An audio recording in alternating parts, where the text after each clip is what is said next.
welcome back to a new day. Drop the gear. And let it load.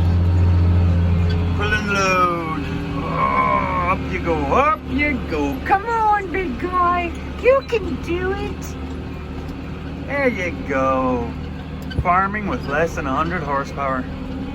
Should be like another whole other YouTube channel, I think. You don't need all that horsepower. What do you need all that horsepower for? You know what that means? It's just the size of your fuel bill. Anyway, oh, the flutterbugs. They're living in my little strips. See, they're my snow catchers, but it turns out they're actually bug sinks. Which brings me to today, as the Piper duck turns. Big shout out to a very dear friend of mine and Mrs. Piper Duck, Jana Banana of the clan Banana. She's a friend of ours that lives, holy moly, that trailer is leaning. She lives north of here on an acreage. Very resilient woman. She's one of those that kind of does like homesteading type deals where they get chickens and vegetables and a whole bunch of stuff. Anyway, so she contacted us about coming to pick her brain about the way we farm, because she's currently doing college courses. You know, as you do, just casually in your free time with full-time work, you go and take a whole bunch of other college courses. Yes, because we all want to go back to school. So she said, would you be willing to entertain some university folk? I'm imagining, you know, students. So I said, yeah, sure, whatever. We'll go. We'll fill their head full of Piper Dougisms. Go that way, as you can tell by this stuff going on. So yeah, they came yesterday, and when they say university folk, it was actually more professors. So if they're watching this video, it was great having you. I know maybe in some of my previous videos I have not spoke highly of post-secondary education, but I am not a person that will broad brush everybody into the same category. Because getting a degree in basket weaving, I'm not paying for that. These hands are not paying for that. But some of the ologies that they were recounting that they're doing were mind-blowing. So yeah, there was 3 of them from Ontario, and yeah, there was ologies. So basically they just wanted to get real feet on the ground, look at what farmers are doing out here. And I thought, well, if I've got an audience with folk from out east, I'm gonna bombard them. So yeah, they got the full 360 tour of the Shire here. And I believe they were pleasantly surprised. Pleasantly. It's not all just setting fire to the ground and shooting your cows on site. You know, we're caring people. So yeah, just a big shout out to the group, and you know who you are. And like I said, to Jana of the clan Bananas. Thanks for coming out and letting me blab on. Blab on, blab on. So you got one more load to pick up of this field. Oh yeah, squirrel! Back to the snow catchers. So a couple of the professors had backgrounds in entomology, and so I get talking about the other day where I noticed I was out bale picking. These strips that I left behind were just full of butterflies and critters, and I said it's kind of sacrificial, so the grasshoppers might stick to those rows and leave the new shoots alone and let it come up and get ahead in time. And so they were saying that these strips would be like bug sanctuaries. So hey, if there's a program that they can develop where they kind of encourage this behavior. Encourage? I'm all for that, you know? Yeah. So, yeah, it was kind of fun. Took them around for an hour or so. Took them a drive across the pastures, showed them the dam, showed the shelter belts. Didn't have enough time to let them go and meet the cows, because that'd have been fun. Because gosh knows our cows, they're interesting creatures. Most of them are pets. Some of them are beyond pets. I think some of them would be better off in the house, better than our dogs. But anyway, look at that. That's the weird part. So we let them migrate back and forward, so they go down to the fresh fields and then they come up here and they just lay there. They just lay there, chew the cud, hang out, play cards, smoke some smokes if you got them. Yeah, look at that. 95% of them are laying down. There's the boo. So, it's a nice sight. I like that. I like that. Anyway, squirrel. Sketchy things, sketchy things. We're always doing sketchy things. What are we doing today here at the Shire? We're not on the Shire. And for any of you Saskatchewanites, you'll recognize that my truck is not shaking violently, so that means I must be on a Saskatchewan road, not a Manitoba road, because there's a difference. Oh my gosh, there's a difference. So what are we doing? Well, we're heading east, out of Saskatchewan. So I've already been to Saskatchewan. To be precise, I've been to Carnduff, Saskatchewan. What was I doing? Well, there was an auction.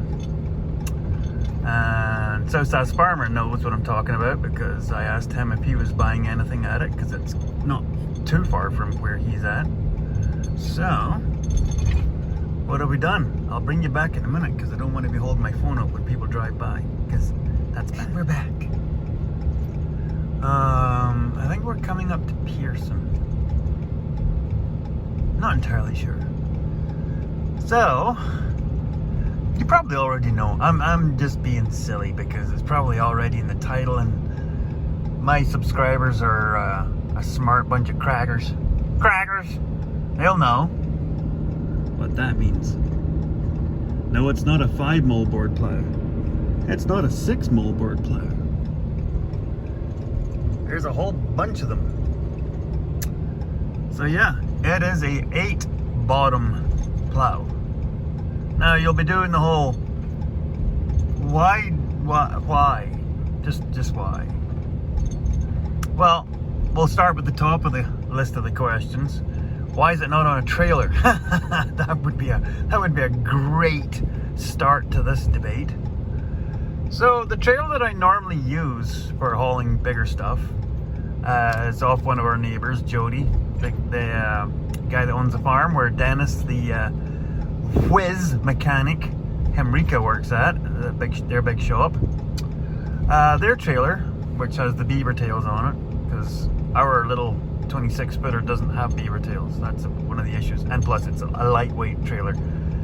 Even our trailer I don't think would be rated for what this plow weighs. Our plow right now is not roadworthy. Our trailer is not roadworthy right now. Since we were hauling stuff from the other farm 2 years ago, it's it needs a lot of work. And I called Jody to say about renting the trailer, and he said, sorry, nope, it's got the water tank set up on it. I'm not sure whether that's for desiccating their harvest crops or whether that's for their fire suppression tank and system, because we's dry. We don't have a fire ban on, but we should, because it's dry.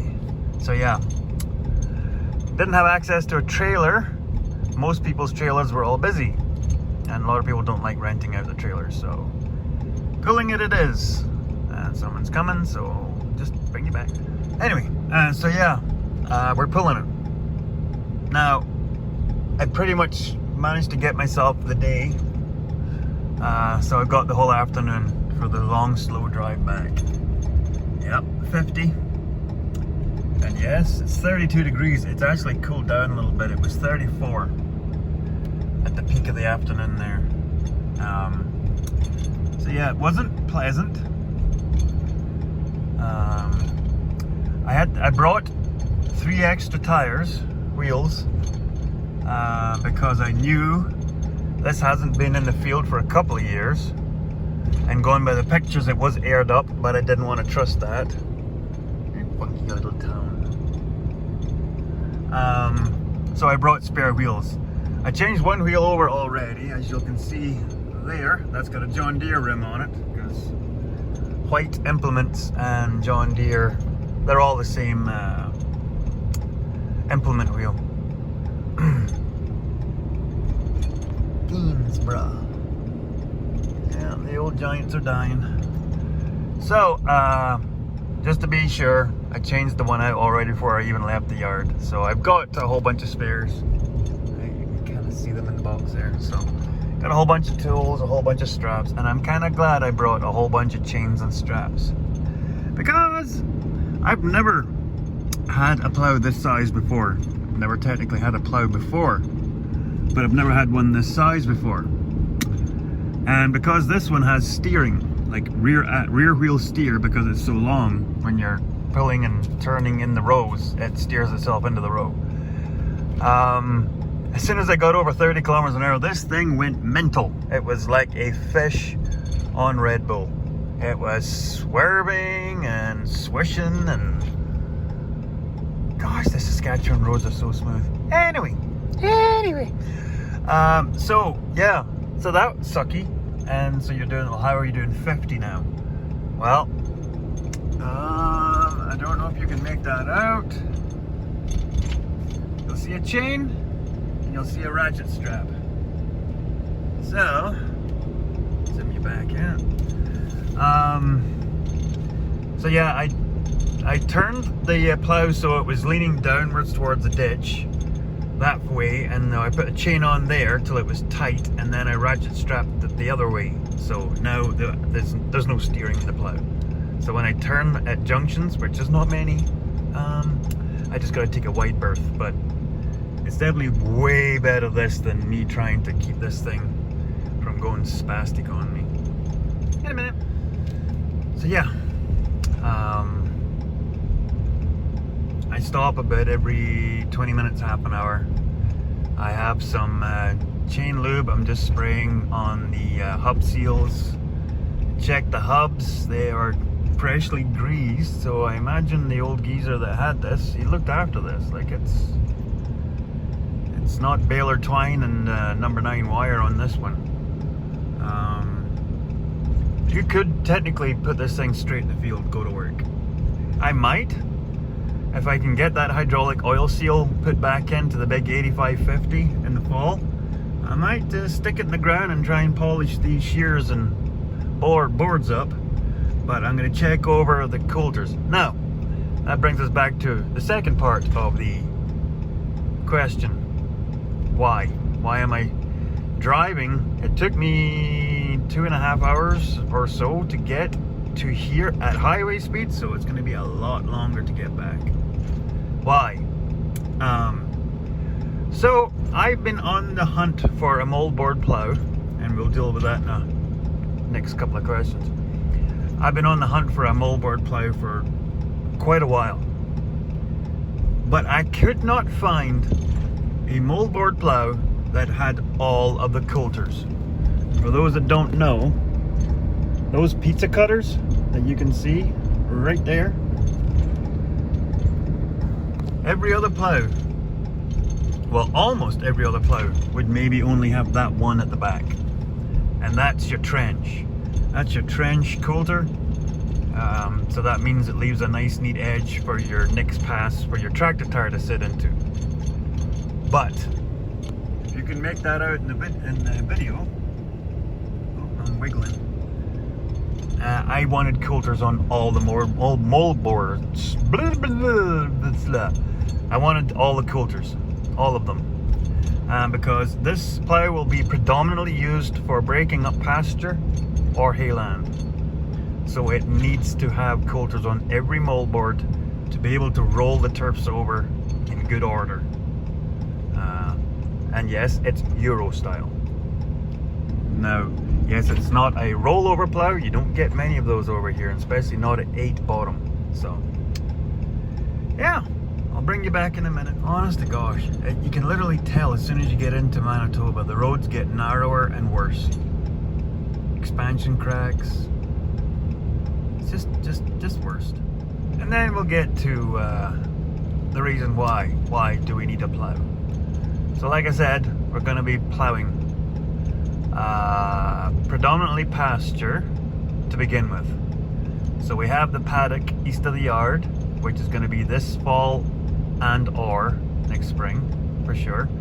Then we're going to have the bit of paddock land that's attached to the north ravine. It's going to be getting done, I'm hoping, next year. And then, like I've said in previous videos, the North Dam field will be plowed in 2025. So that'll be the big project. So this thing will need to be just singing by that stage. So home again, rinky dink dink.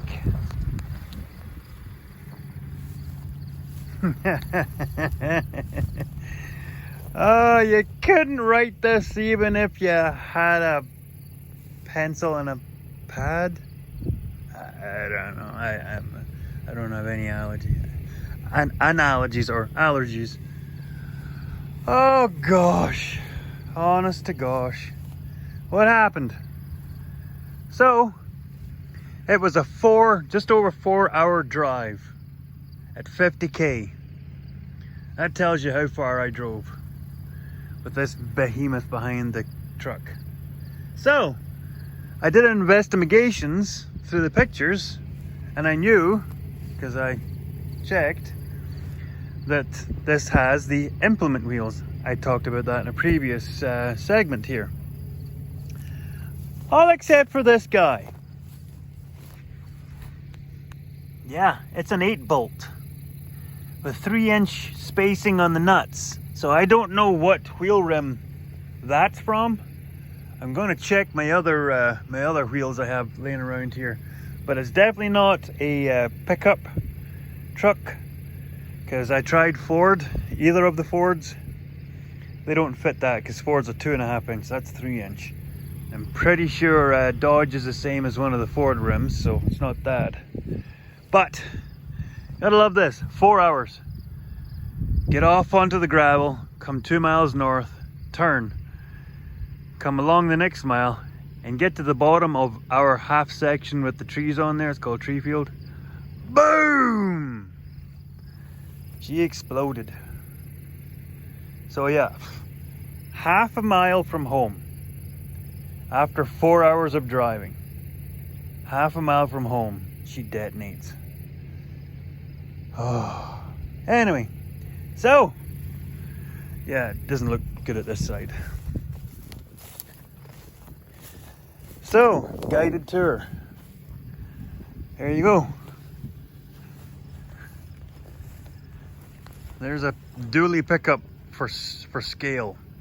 Yeah, that's a big plow, and one of those is going to be pulling it. Not that one. Not yet. Maybe someday, because singles would be nice. But big fatty down in the yard, this is going to be his job. So yeah. For the most part, he can go straight to work. The one thing I've been looking at is plowshares are average. I've seen worse. The leading edges are pretty worn. The actual boards are in pretty good nick. But what I'm thinking of doing, because I cannot find a distributor for white plow parts, so what I'm thinking of doing is taking one of them apart and taking them over to Celtic Power, which is near here, and talking to them about seeing if they want to have a go at rolling me up a whole bunch of parts, because all they need to do is roll them up and then throw them in their kiln and heat treat them. Because for as much plowing as I'm going to be doing, that would be fine. See, like right here, she's pretty worn. So's that one. So you can see as you come back, they get a little bit bigger. And then that one gets worse again. So, yeah. So anybody that knows in the comment section about anywhere that they think I might be able to talk to about these parts, because as far as I know, the coulters are all good. I haven't measured them because the coulters I have are for John Deere, and there's only about 1/4 of an inch difference in them. And from what I can tell, these ones are not that badly worn, because it looks like he doesn't have them all the way down. So, but for the most part, this should go straight to work. The only thing that I know I'm not happy with, that I couldn't see in the pictures, is this. This spring block has been damaged, but it's only tempered 1/2 inch steel, so I'm going to take this one apart gently and then straighten these back up. So I don't know whether it was tripped badly or somebody hit it, because I can't see, tripping shouldn't do that. Not unless it hit something really bad, but no, not that. You can't, no, that's not, no, tripping wouldn't have done that. Anyway, so yeah, there you go. Another piece to our big puzzle. And the nice thing is, this is period correct to run with an 8550 Alice Chalmers. So get on it. Let's get on. Let's get going. Oh, I'm keen to start flipping over some turf, man. Whoo. So yeah. See, 6 bolt, 8 bolt. Why? Now you can hear me. So yeah, there's a bunch of happy critters. So they'll be, they'll have this place for the next 10 days or so. But before we head off for a couple of days, we will kick this gate open and give them this field too, and that way they have the walk between these two fields. Because right now they have the walk between the two ravines. We always, like I've said in previous clips, and I hate to repeat myself, we always give them 2 fields, because I've noticed to keep the animals happy, they have to be able to walk. And here's my reasoning behind this, before people start doing the whole like, sure, whatever. Since we started doing this, where we let them do their walk every afternoon, they do it. Since we did that, the calves don't get out. Even with the fences powered up, the calves don't get out. They don't go sneaking off into the neighbor's canola, or they don't go pulling through the fence into the hayfield. And the funny part was, one of the days, I actually hadn't even hooked up the power to the next segment of wire. So they were actually in there with no power on the fence. The calves were not through. And it's not like they're, you know, like standing in this the whole time. They were on that bare hayfield. Now, there's lots of good shoots on the hayfield, but it wasn't a lot of eating. Anyway, so take from that what you will. Like I said, I am just reporting what we notice on this farm. And if somebody wants to try that, because let's face it, a lot of farming is just trial and error and seeing what works on your farm. So it works here. If you give them 2 fields to walk back and forward from, or maybe you're on a big piece of land anyway, so they already migrate back and forward. But it works for us. They're not breaking out. Touch wood. Now I probably just jinxed myself. Way to go, Piper Duck. Way to go.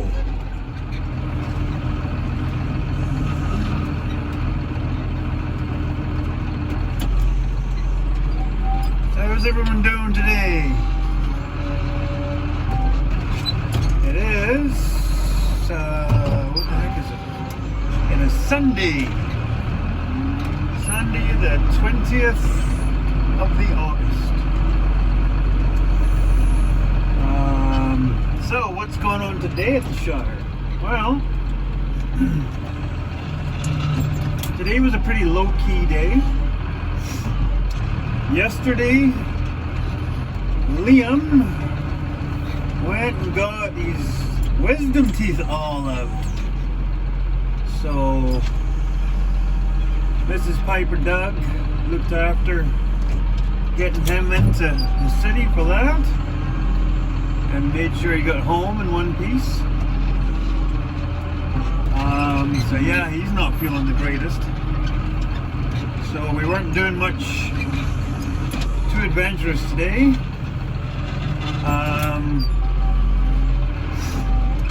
Did move, as you'll have seen in the previous video, it moved the herd down through the section. Today I've been loading bales and then also doing a little bit of kind of family stuff. So it's taking minerals and stuff down to the cows. So Liam, to kind of take his mind off his face not being fun, he helped knock up some footage with a drone that I have purchased. I've had this drone for a couple of years actually, but bought it second hand and didn't have all the parts for it, so we were waiting for new parts to come in. So we got my phone set up with the app that you need to run the drone off of it. And so yeah, there should be some footage at the end of this episode. I'm hoping we can get that arranged. And then hopefully in the future there will be a lot more of that kind of stuff. Getting an eye in the sky. The other thing today I found out was, now there must have been some sort of a mix-up. I found out today that the aunt that I'd spoke about in a previous video that passed away, I found out that her funeral had been this week and I didn't know anything about it. So that kind of sucked. It's the part that kind of hurts about being all the way out here, away from the old country, and not being in the loop as far as keeping people informed. So yeah, just meant that today was kind of a glum day. So if any of my cousins are watching this, just to say sorry I did not send a message. I would have. Yeah, sending love to the family.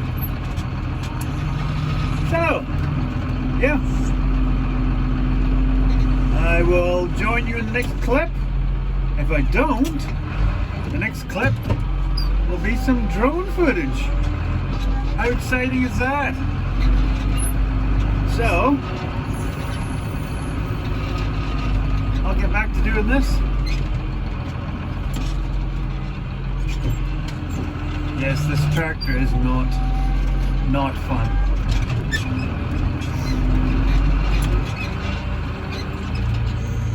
As far as I know, this tractor will be hopefully in Shoal Lake by November. Because that is not fun. The froth monster grows.